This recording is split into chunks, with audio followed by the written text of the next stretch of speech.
రండి. ఇప్పుడు బయలుదేరితే ఎప్పుడు వెళ్తామో ఏంటో. ఆలస్యం అమృతం విషయం అన్నట్టు ఇంకా వీళ్ళెవరు రాలేదేంటి? ఏరు వీళ్ళంతా? చెల్లి, పద్మ, అబ్బబ్బా తొందరగా రండి.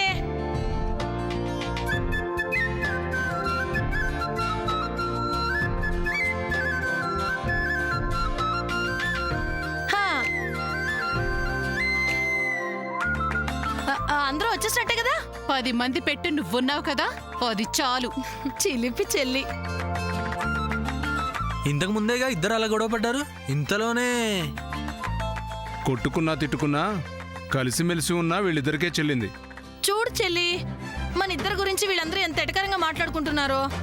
ఇందుకే పెద్దలం పెద్దరికంతో ఉండాలి అనేది. ఇక నుంచి అలాగే ఉండాలి చెల్లి. పదండి పదండి, తొందరగా పదండి. ఆంటీ, ఇంటికి సూర్య ఏడే? అవును కదూ, అదేంటి ఇంకా రాలేదు? వస్తాడు, నేను పిలవాలి కదా. సూర్య,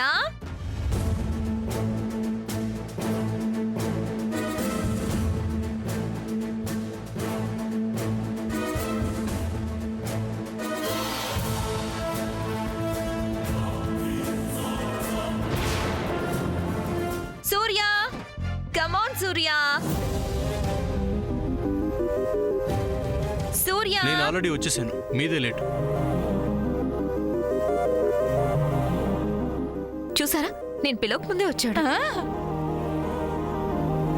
రా సూర్య. వచ్చాను కదా, పద. ఆగండి.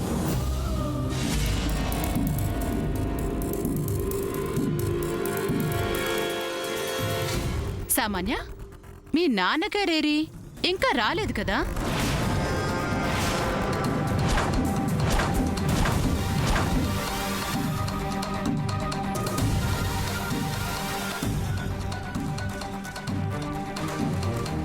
ఆయన వస్తారు జయంతి. ఎప్పుడు వస్తారు అని చెప్తున్నాను కదా జయంతి. అదే ఎప్పుడు అని అడుగుతున్నాను కదా.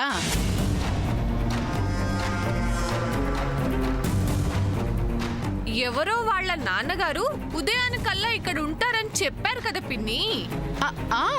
అదెలా? అమెరికా నుంచి అంత త్వరగా ఎలా వస్తారు అంటే ప్రత్యేకమైన విమానంలో వస్తారు అని చెప్పావుగా. అవునవును పిన్ని, ఇంటి ముందు ఫ్లైట్ ఆగినట్టు లేదే. Jayanthi, this is too much. Don't make a big issue. ఏంటో ఏం అర్థం కావడం లేదు. దీన్ని పెద్దది చేయొద్దంటున్నారు పిన్ని. ఇది మరీ బాగుంది. గుళ్ళో బట్టలు దేవుడి దగ్గర పెట్టడానికి వచ్చేస్తారని అన్నది వీళ్ళే కదా పద్మ? జయంతి, మా వారికి ఫ్లైట్ దొరకలేదు, లేకపోతే ఈ పాటికి ఇక్కడికి వచ్చేసేవాళ్ళు. ప్రత్యేకమైన విమానం దొరకలేదా? అమెరికాలో వీళ్ళ పరపతి ఇంతేనేమో పిన్ని. అక్క, ఇప్పుడు బయలుదేరబోయే ముందు ఏంటి డిస్కషను? వాళ్ళ నాన్నగారు కూడా లేకుండా బట్టలు దేవుడి దగ్గర ఎలా పెడతాం సూర్య? పర్లేదు చెల్లి, ఇప్పుడు గుడికాయన రాకపోయినా పెళ్లికి ముందు వస్తారు. అప్పుడు పెళ్లి బట్టలు ఒకరికొకరు మార్చుకోవచ్చు. అదే కదా ముఖ్యం.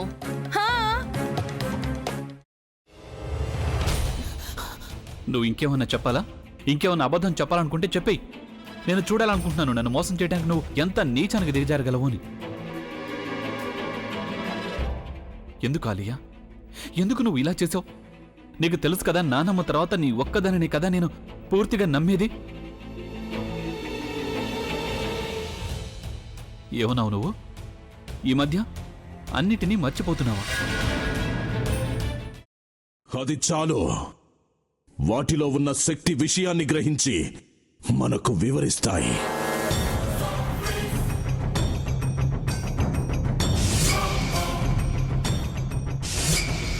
ఎవరు ఆ దండ విప్పొద్దు, గది తలుపులు తెరవద్దు.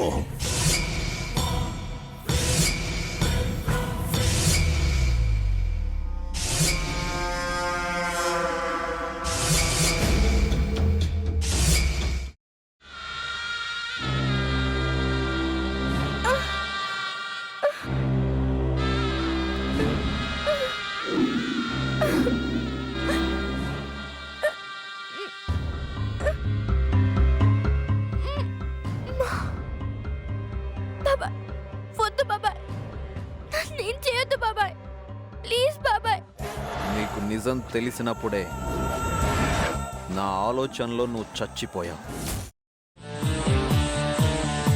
అబ్బా ప్లీజ్ కొంచెం తినండి ప్లీజ్. భీమారావు గారు మీరా? ఇగో మీరా కాదు సక్కుబాయ్. అవును, మీ పనామే లేచిపోయిందని చెప్పి కంప్లైంట్ ఇచ్చినావు కదా. రేయ్, ఆయన కంప్లైంట్ ఇచ్చింది లేచిపోయిందని కాదు, కనిపించడం లేదు అని. అచ్చా, అట్లానా? సరే మేడం. ఇడియట్. ఆ వంట మనిషి పేరేంటన్నారు? రత్తాలు మేడం. ఏం పెద్ద మంచి, నీ వంట మంచిని కూడా మేడం అని పిలుస్తావా? రేయ్ హాఫ్ బ్రెయిన్,